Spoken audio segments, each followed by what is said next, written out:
Pride and Prejudice by Jane Austen. Chapter 38.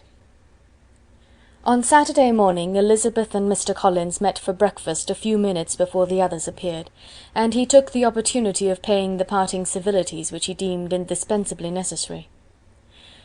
"I know not, Miss Elizabeth," said he, "whether Mrs. Collins has yet expressed her sense of your kindness in coming to us, but I am very certain you will not leave the house without receiving her thanks for it. The favour of your company has been much felt, I assure you. We know how little there is to tempt anyone to our humble abode.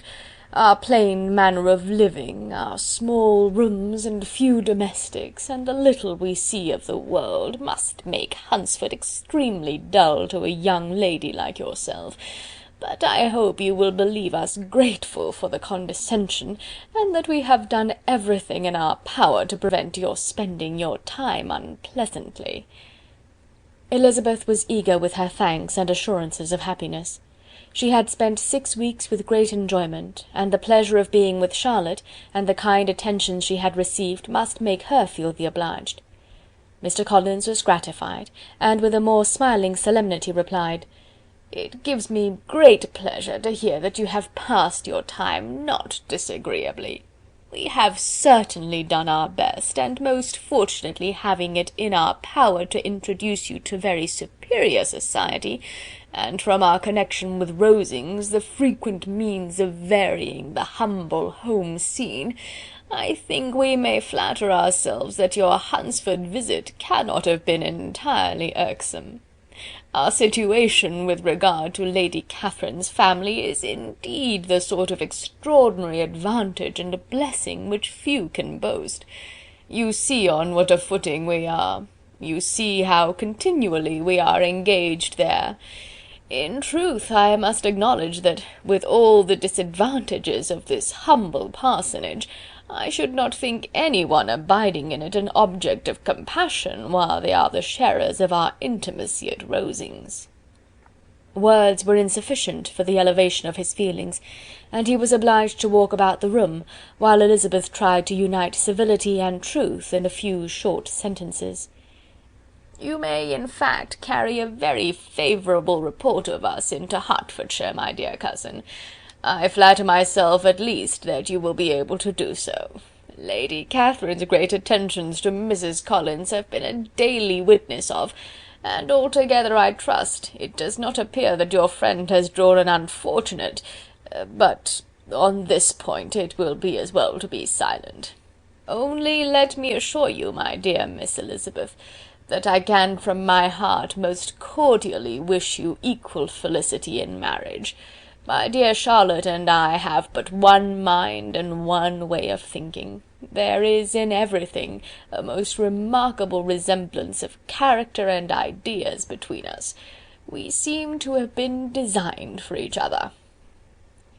Elizabeth could safely say that it was a great happiness where that was the case, and with equal sincerity could add, that she firmly believed and rejoiced in his domestic comforts. She was not sorry, however, to have the recital of them interrupted by the lady from whom they sprang. Poor Charlotte! It was melancholy to leave her to such society, but she had chosen it with her eyes open, and though evidently regretting that her visitors were to go, she did not seem to ask for compassion. Her home and her housekeeping, her parish and her poultry, and all their dependent concerns, had not yet lost their charms. At length the chaise arrived, the trunks were fastened on, the parcels placed within, and it was pronounced to be ready. After an affectionate parting between the friends, Elizabeth was attended to the carriage by Mr. Collins, and as they walked down the garden he was commissioning her with his best respects to all her family, not forgetting his thanks for the kindness he had received at Longbourn in the winter, and his compliments to Mr. and Mrs. Gardiner, though unknown. He then handed her in, Maria followed, and the door was on the point of being closed, when he suddenly reminded them, with some consternation, that they had hitherto forgotten to leave any message for the ladies at Rosings. "But," he added, "you will of course wish to have your humble respects delivered to them, with your grateful thanks for their kindness to you while you have been here." Elizabeth made no objection, the door was then allowed to be shut, and the carriage drove off. "Good gracious!" cried Maria, after a few minutes' silence, It seems but a day or two since we first came, and yet how many things have happened!"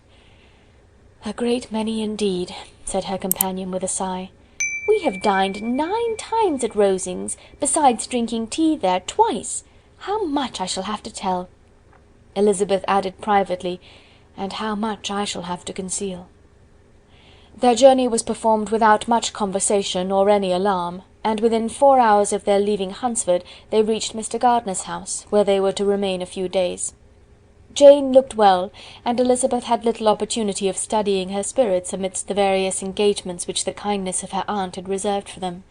But Jane was to go home with her, and at Longbourn there would be leisure enough for observation. It was not without an effort, meanwhile, that she could wait even for Longbourn before she told her sister of Mr. Darcy's proposals.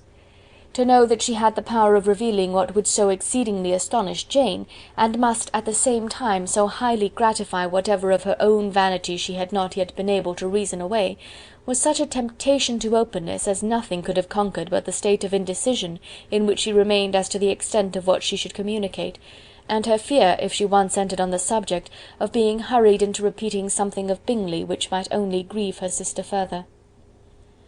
Chapter 38